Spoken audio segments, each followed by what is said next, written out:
who were the most famous medieval alchemists and astrologers. Imagine a time when the sky was a vast map of secrets, and the pursuit of turning lead into gold or understanding the stars was part of daily life. Medieval Europe was a place where science, religion, and magic intertwined, shaping how people saw the universe and their place in it. Alchemy and astrology were more than just mystical arts. They were ways to explore nature, divine will, and human potential. Let's start with John Dee.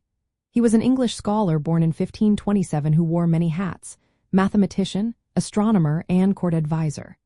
Dee was deeply interested in Hermetic philosophy, which blends mystical ideas with natural science. He studied the stars to predict events and believed in the possibility of transforming matter through alchemy. Dee also kept a massive library, filled with texts on magic and science, and advised Queen Elizabeth I. Some saw him as a magician, but he was also a pioneer in blending emerging scientific ideas with mystical traditions. Then there's Albertus Magnus, a Dominican friar born around 1280. He was a scholar who helped bring alchemy back into European thought. Albertus studied metals and believed they were made from mercury and sulfur, ideas borrowed from Arabic and Greek sources. His work combined Aristotelian philosophy with alchemy, giving it a more serious, scholarly reputation. He taught Thomas Aquinas, one of the most influential thinkers of the Middle Ages, and helped legitimize alchemy as a natural philosophy rooted in observation and reason. Michael Scott was another notable figure.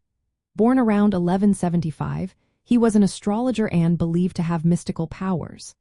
Scott studied in Toledo, a hub for Arabic knowledge, and became famous for his skills in astrology. He served at the court of Frederick II, blending scientific inquiry with mystical practices.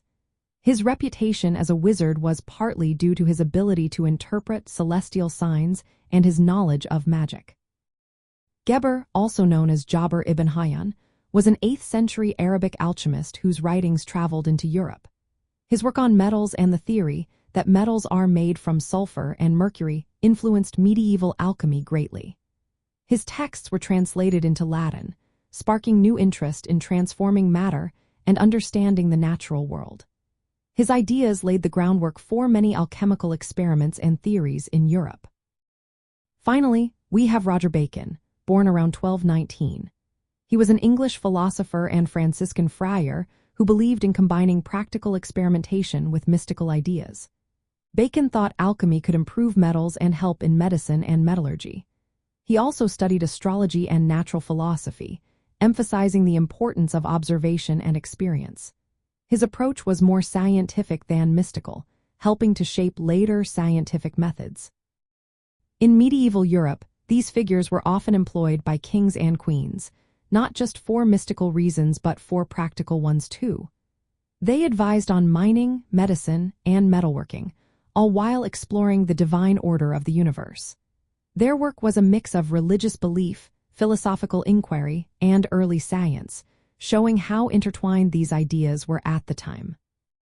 These individuals exemplify how alchemy and astrology were seen as ways to understand God's creation, influence the natural world, and unlock hidden truths.